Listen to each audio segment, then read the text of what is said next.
Hello everyone, welcome back to my channel. সবাই কেমন আছো বলো? আমি আছি, মোটামুটি চলছে প্রতিদিনকার মতোই যেমন চলে। তো অবশ্য প্রতিটা দিন যে সবসময় সমান যায় তাও নয়।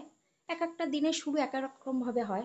আজকে যেমন সানডে, তো আজকে আমার দিনটা শুরু হয়েছে মোছামুছি দিয়ে, মানে ঘর পরিষ্কার নিয়ে।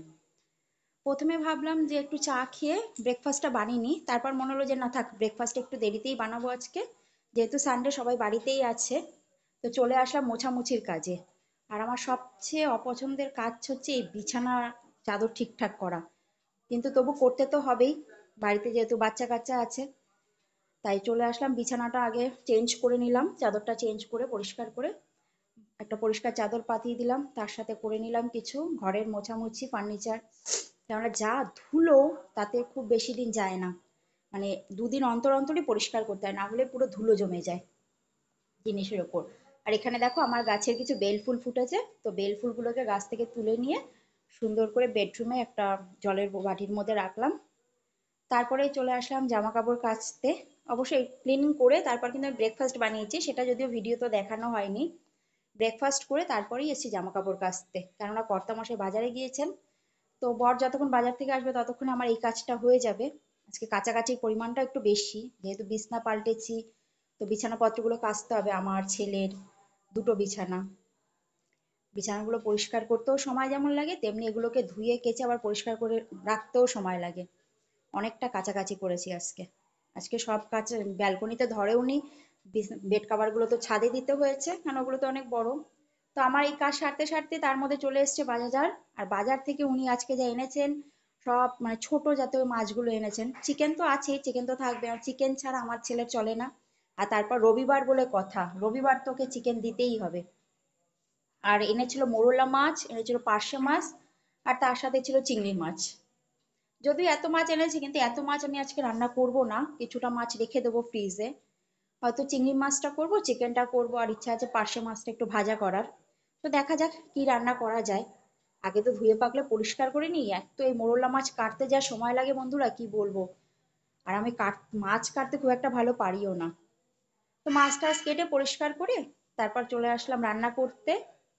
আর আজকে চিকেনটা ভাবছি একটু অন্যরকম বানাবো। অন্যরকম বলতে, ছোটবেলায় দেখতাম কি আমার দাদু কি করতো, সব মশলা টশলা দিয়ে চিকেনটাকে ভালো করে মেখে কিছুক্ষণের জন্য রেখে দিত, মানে যা সব রকম মশলা দিয়ে দিত, এর মধ্যে দিয়ে ম্যারিনেট করে রাখতো অনেকটা সময়।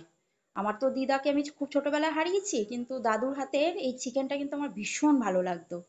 তো আজকে মনে হলো যে সময়টাও কম, অত মাছ টাছ ধুতে অনেকটা টাইম চলে গেছে। তারপর তো বললামই মোরলা মাছ কাটতে অনেকটা টাইম গেছে। তাই ভাবলাম আজকে একটু তাড়াতাড়ি চটজলদি চিকেনটা বানানোর জন্য কি করলাম, সমস্ত মশলা পেঁয়াজ কুচি, আমি পেঁয়াজ কখনো পেস্ট ইউজ করি না চিকেনে, সবসময় কুচিয়েই দিই। তার সাথে টমেটো কুচি দিয়েছি, আর আদা রসুন কাঁচা লঙ্কা বাটা, তার সাথে নুন হলুদ জিরে গুঁড়ো, আর সামান্য একটু ধনে গুঁড়ো দিয়েছি। চিকেনে আমি একটু ধনে গুঁড়োটা কম দিই।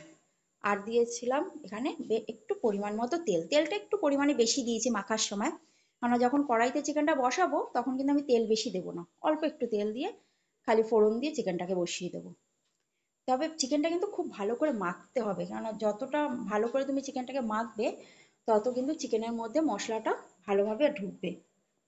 যার জন্য মাখাটার ওপরেই এর স্বাদটা বিশেষ করে নির্ভর করছে। জানি না দাদুর মতো পেরেছি কিনা। রান্না সেরে স্নান টান সেরে চলে আসলাম, এই যে বরকে খেতে দিচ্ছি এখন। তো আজকে যেহেতু বললাম না সব মাছ রান্না করব না, তাই আজকে এখানে করেছিলাম আমি ফ্রাইড রাইস করেছিলাম একটু। ভাগ্নি এসছে অনেকদিন বাদে ভাগ্নি এসছে বাড়িতে, তাই তার জন্য একটু বানালাম ফ্রাইড রাইস।